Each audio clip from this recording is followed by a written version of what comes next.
Syracuse Orange fans, can you feel the heat?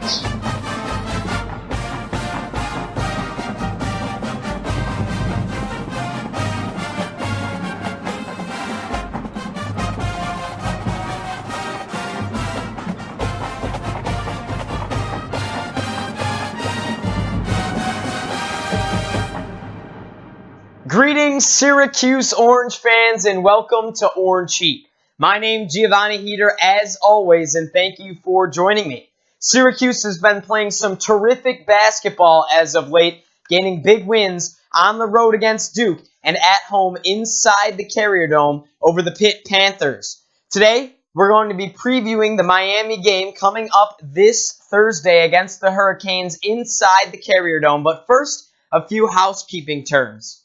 I want to start putting a lot of things out there on Twitter and Instagram, such as polls. I'm really looking to begin a fan feedback segment. It would be really cool to have you guys, the fans, on board. It's really supportive. A lot of other shows do it, and it would be a really cool way for me to get in touch with you guys, for you guys to really be a part of the show and, for lack of a better term, have a say. I want to know what you guys are thinking. I want to know what you guys thought of the game that just happened. I want to know what you guys think of the game coming up, how you guys feel about how the team played, things like that. I want to know what you guys are thinking. So if you guys are up for it, let's do it. Comment below in the comment section here on YouTube what kind of things you want this fan feedback segment to include. We want different polls? Do we want different conversation scenarios? Do we want to do a live stream? Different things like that. So I want to see what you guys are thinking. Comment below how you guys are feeling about the fan feedback and what you would like to see out of that segment. Secondly, if you haven't already, I did an awesome interview with Syracuse commit defensive end Cooper Dawson. Cooper's a great kid, phenomenal guy. We had a really good conversation, and I had a lot of fun chatting with him about what's coming up this Syracuse football season and what made him come to Syracuse, why he wanted to jump on Dino Babers' parade, and what brought him here over schools like Clemson and UCF. Talked about the recruiting process, talked about how his family and his friends had a say in that, and then other things off the field from football, what he enjoys doing in his spare time. Things like that. So if you guys want to see that, definitely be sure to check that out. The interview with Cooper Dawson, I posted it a few days ago, so I hope everybody enjoys that. And lastly, I know this is a little bit of a bummer, and I'm sure everyone out there knows it already. 5-star center, the number 1 center in the country for recruits, and the number 5 overall player, according to ESPN, Isaiah Stewart, has committed to Washington. Now, he committed to Washington over Syracuse, Michigan State, Kentucky, and Duke. Okay? So the options were definitely high there, especially with teams featuring Kentucky, Michigan State, and Duke.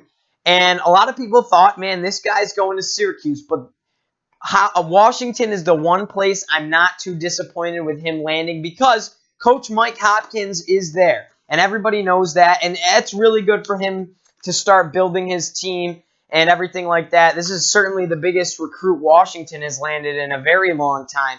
So good for them up there out west. So good for Mike Hopkins. It makes you think, though, if Mike Hopkins were still here, this kid might be coming to Syracuse. But I guess you'll just never know. I've heard some speculation that once Boeheim's done, Mike Hopkins might come back over to Syracuse. You never know, but the fans out there certainly love him, and they certainly love the recruits he's dragging in. So good for them. Wishing Isaiah Stewart all the best. And guys, Syracuse is going to be just fine. We got Joe Girard, and we have Quincy Guerrier. We have plenty of other recruits coming in. So we are going to be just fine. Now, on to the good basketball stuff for this Syracuse team. Syracuse currently sits tied for first place in the Atlantic Coast Conference, sitting at 4-1 in conference play, as well as 13-5 of an overall record. Today, the AP Top 25 did come out. It is a Monday. It comes out every Monday, right around the afternoon time. And Syracuse landed in the receiving votes category, not cracking the top 25, but 32nd overall. That's a big jump. Last week, there were no votes received whatsoever. The big win against Duke and the home win against Pitt certainly boosted that up a little bit. So kudos to the Orange for moving up there. And if they can win out this next week, especially with a game against Virginia Tech on the road later on down the stretch, you're certainly going to see them make a jump, if not in the top 25, scratching closer. So there's potential there for the Syracuse Orange. Syracuse also finished off this week ranked 47th in the NET net rankings. Now, for anybody that doesn't know, we've talked about it before. This is what is replacing the quadrant system. Now, it's a little bit confusing because the quadrants are still in place, but the system is different. The NET rankings are a new ranking system based off of a ton of different aspects, and it's really confusing. I haven't necessarily gotten a grasp over the whole thing. I've read plenty of different articles. I've watched different videos. I'm still not 100% certain, but when I am, I'm going to explain that to you guys, but I definitely want to wait till I can give you guys 100% explanation. Now, I will tell you this. I don't necessarily like it. I really liked what they had in place last year, and I've said it before in previous videos. Nonetheless, that's how it is. Syracuse ranked 47th in the NET net rankings, and that's what they're going to go off of for the NCAA tournament selection. Syracuse, as I said, on a roll. This team really just seems to be finding their identity as a whole. Tyus Battle finding consistent dominance out there, scoring 32 points against the Duke Blue Devils on the road against, at the time, number one ranked team in the country. Now, since then, they have dropped to number 2 because of the loss of Syracuse. They did end up beating number 4 Virginia following that. And again, against Pittsburgh, he also dropped 23 points. So Tyus Battle really finding that stride, really proving that he can be a dominant player, proving his All-American remarks, and proving that he can be a huge prospect in this upcoming NBA draft. I'd love to have him another year, but not looking like it's going to go that way. At the beginning of the season, I thought, man, he might not leave again, but certainly looking that way now. O'Shea Brissett becoming more of an involved part of this basketball team, which I'm really excited to see because he's looking more like himself from last year. Last year, he was a quote-unquote double-double machine, consistently putting up double-digit points and double-digit rebounds, blocking the ball well, just putting up more offense as a total is really my concern. He's leading this team in rebounds right now, but offensively has been my concern, but he's starting to find his stride more, hitting big shots when needed against Duke. Wasn't one of the prime-time players, so to speak, but still hitting those big shots as well, finding his way to the inside, into the paint, getting to the free throw line against the Pitt Panthers. So good to see O'Shea coming out of his shell a little bit for the first time this season. Elijah Hughes has been putting up consistent points. We said it again, and we'll say it now, that Elijah Hughes, I think, is one of the most consistent players on this basketball team. He's always sitting around that 15-point mark, give or take a few more, and mostly a few more, sometimes a few less, like against Pitt. Only 8 points, but that's okay. Just his second time this season not having double-digit points as far as the games that really matter, give or take the first few games of the season. So once we got into the swing of things, Elijah Hughes has certainly been a consistent player, and he continues to be. Frank Howard. Now, Frank Howard, this is huge for me. Finally finding his stride. This is the second game.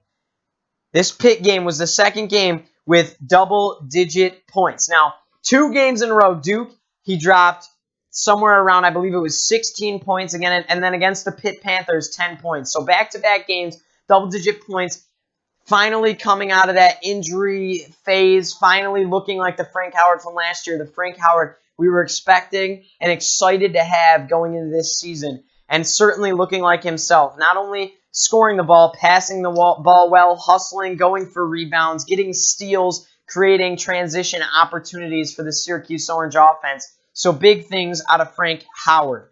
Now, the biggest part of all of this for me is Pascal Chukwu.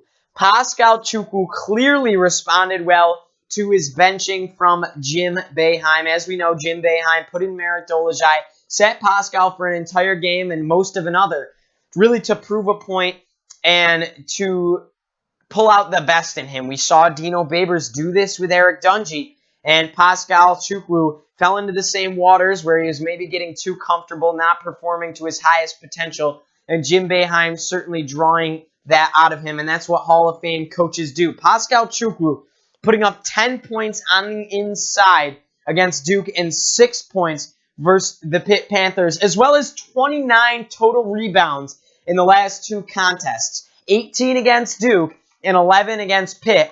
29 rebounds. This is far and above beyond anything we've seen out of them out of the rest of this season. So really exciting numbers there for Pascal Chukwu. You can see the hustle, you can see the fight, you can see the aggressiveness, and you can see his strength that he was able to build throughout the summer out there when he's rebounding the basketball, especially over top talent like Duke and Zion Williamson. So big things out of Pascal Chukwu. Excited for him to keep it up. And just exactly what I said he needed to do was block shots and rebound the ball. He's doing, and now he's scoring points, so even better. Marek Dolezaj, really the unsung hero of this basketball team, the fan favorite. You know, he's not going to get the numbers on paper, but if you watch a Syracuse basketball team, he's an avid part of this team as anybody else. He's hustling as he always does, the biggest hustler out there, and he's asserting himself into the passing game now, which is something really special. We've always seen it, but 6 assists against Pitt, big-time numbers there, really finding players on that backdoor cut, throwing up lobbed alley-oops. So Marek Dolezaj doing it all out there, putting up big numbers in the passing game for the Syracuse Orange. And as a little bit of a joke, if Dino Babers is looking for a backup quarterback, Marek Dolezaj might be your man, standing there 6'9", a little scrawny, but a 6'9" quarterback can do some damage. So take notes, Dino Babers, because he can throw the rock and dish it pretty well out there on the basketball court. Now, another big key to this is Buddy Boeheim. Buddy Boeheim finally finding some confidence here in himself. He's gone 5 for 6 on the last 2 games. As far as field goal, overall, made 5 of the 6 shots he's taken in the last 2 games. And all of those shots have been from the three-point arc. And now, well, 6 shots might not look like a lot. He's not shooting the ball a ton. It's the fact that you're going to spread the floor offensively, and it helps the team's offense as a whole. Because what I mean by that is now players have to move out on him. He's not just sitting out there. They have to pay attention to him. They have to worry about him taking that three-point shot that he's proved that he can make. Now players on the defense are going to be stepping out towards him. That's going to create opportunities on the inside. That's going to create mismatches. That's also going to create other dish out opportunities around the perimeter. So overall, that's going to do nothing but help the offense. No matter how many shots he's taking, he's making them, and that's a big reason as to why we have found more success on the inside of the last game. Think about it. He's taking those shots, they're stepping out, and all those backdoor cuts were available for Marek Dolezaj as well as other players to hit on the inside. Multiple dunks in this game. Tyus Battle, O'Shea Brissett, and Elijah Hughes with one as well. So big stuff there.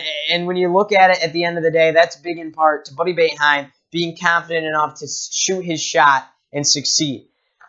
Jalen Carey and Barama Sidibe, not big numbers lately, but still contributing to this basketball team when needed, and exciting stuff to see there. Now, we move on to what you've all been waiting for, the preview of the Miami Hurricanes. Miami's heading into the Dome this Thursday. The game is at 8 p.m. You can watch that on the ACC network. Now, I know in Syracuse that's going to be broadcast on either the Yes Network or NBC or the CW. Not sure exactly which one yet, but you can watch it on your phone on the ACC network. That's going to be 8 p.m. in the Carrier Dome. Tip-off, Syracuse versus Miami. Now, Syracuse holds a lead in the all-time series between the Hurricane and the Orange. Syracuse leads that 18-8. I've done a little bit of research here. Now, the first meeting was in 1963, before the Cuse was really irrelevant team, so to speak. Dave Bing led the Orange with 29 points, and he really won that game ultimately in overtime. So a little bit of history there for you as the Orange lead the all-time series 18-8. They caught a big win on the road against Miami last season. That's a big part why we landed in the Sweet 16 once it came tournament time. So exciting stuff here, a big game, and a big opportunity sitting in front of us. Miami currently just sits at 9-8 overall, 1-4 in the ACC. So a team that's really struggling and a little bit of a must-win for the Orange here on Thursday night. Miami's ranked 93rd in the NET rankings. They're a quadrant 3 team, and their best win is against a Wake Forest Demon Deacons team, in which is also struggling in ACC conference play. So not much to be said there for the Miami Hurricanes. They have some bright sides to them, though. They have 5 guys averaging double digits, and that includes Chris Lykes, star guard for the Hurricanes. He's averaging 18.1 points per game, and he's shooting 46% from the field. And big numbers coming out of him. As a team, Miami is averaging 76.6 points per game, and they're allowing defensively 70.9 points per game. So, again, Miami, not a huge team, but 5 guys averaging double digits. Those are big numbers, and they're scoring the ball better than we are, both in field goal percentage as well as average points. Not by much, but it's there on the paper. Chris Lykes, small guard. Guys, I stand at 5'8". This kid's standing at 5'7". I kid you not, 5'7".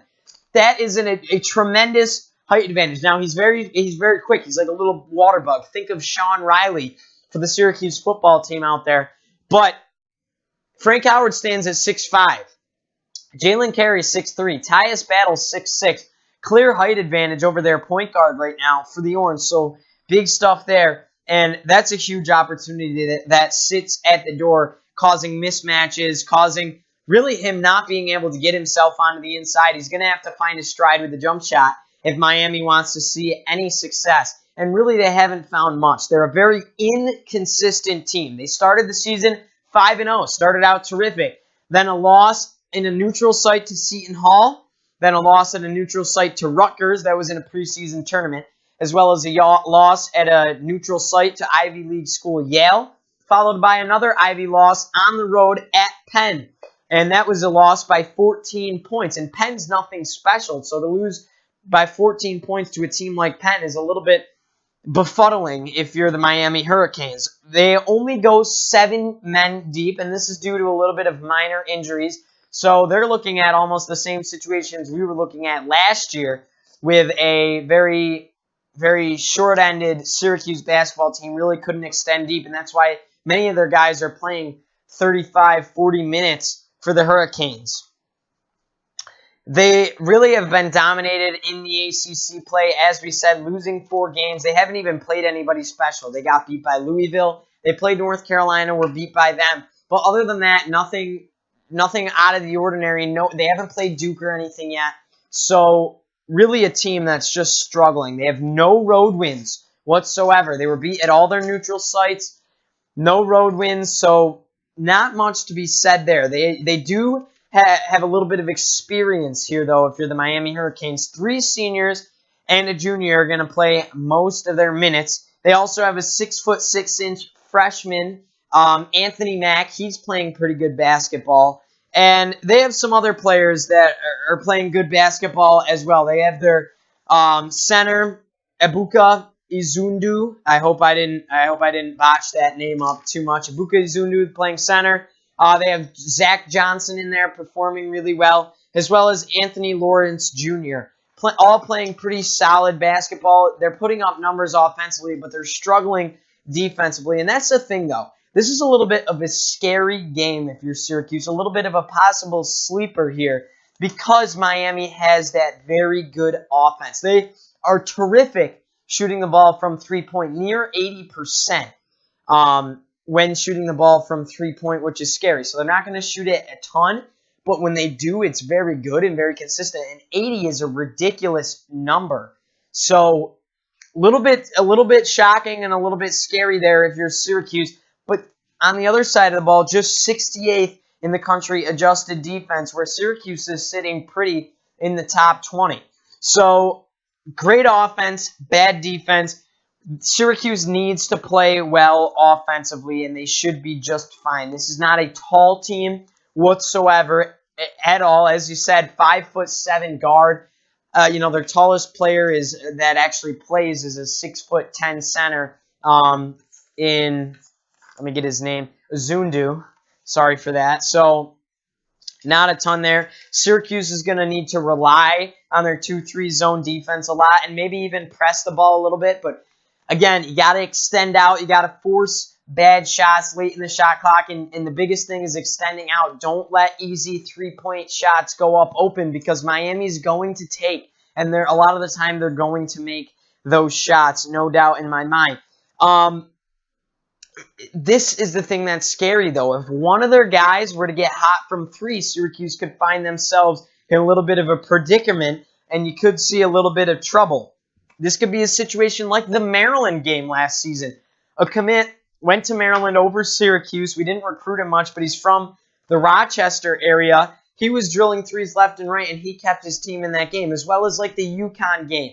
They were making almost every shot, and it was a little bit ridiculous, but it kept them in that game, and that's the reason why they beat us. So you just got to hope one of their guys is going to find their stride from three. We got to close out. Don't even offer them that opportunity, but that's certainly something that scares me just a little bit. They also have a quality guard, Dejan Vasiljevic, and he's always been known to tear us up from three-point arc in the past. He's 44% from three so far this season. Last year, he's the reason they were in this game. The year before, he's the reason why Miami ended up beating us in the ACC tournament. So Vasiljevic, a big part of this team in his senior year. We got to force bad shots out of him. We hope he doesn't find his stroke early, and we need to get him a little bit befuddled and show some strong defense to him, because he's certainly a prime-time player for this Miami Hurricanes basketball team. Now, going back to the logistics of it, this is no easy win.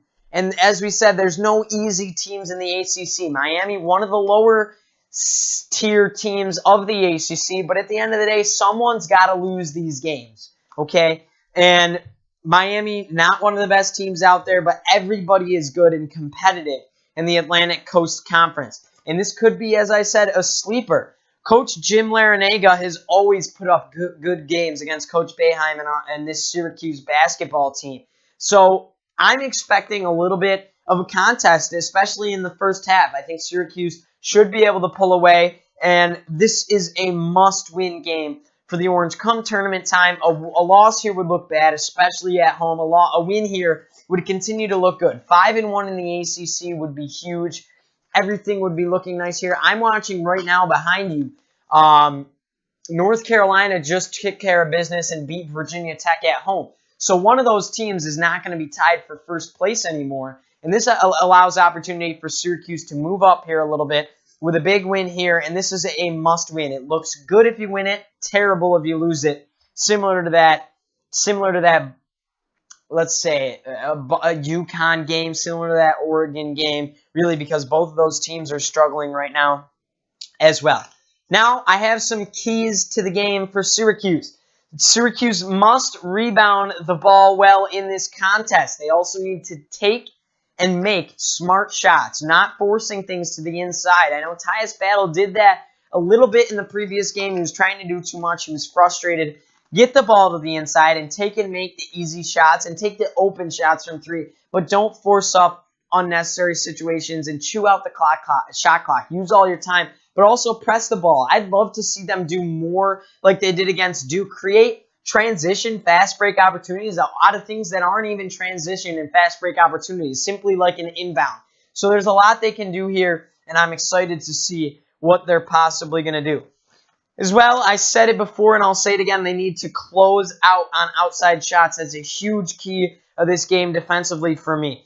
Besides that, make your free throws, and Syracuse should be just fine. This should be a fairly easy win if all goes well. If they play like they have the past few games, everything should go smoothly here, and this should be another win in the column. My prediction, Syracuse victory is my prediction with a final score of 76-61, a 15-point win in the Dome to start off a nice road streak. And as I said, following this, a tough 3-game stretch on the road for a nice road trip against nationally ranked Virginia Tech.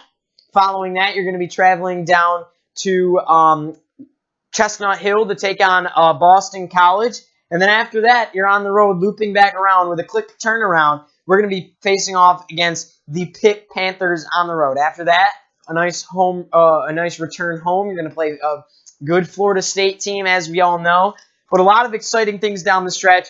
Big opportunity to go into that road trip strong here.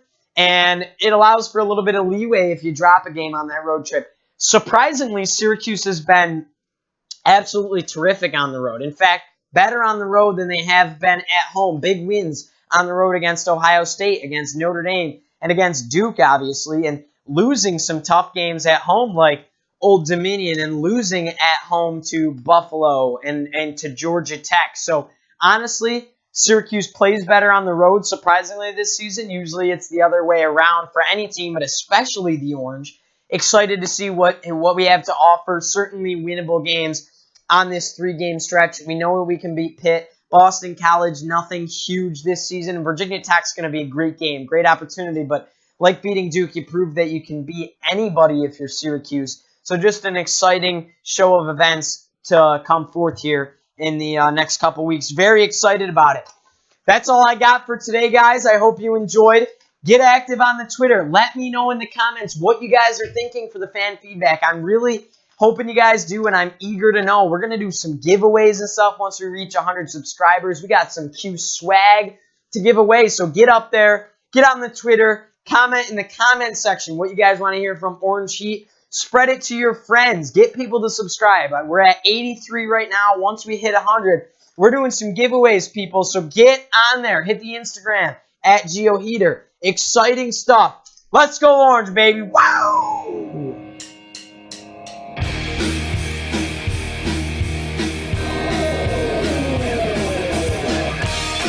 Thank you for listening to Orange Heat, done by pursuing sports broadcaster and high school student Giovanni Heater.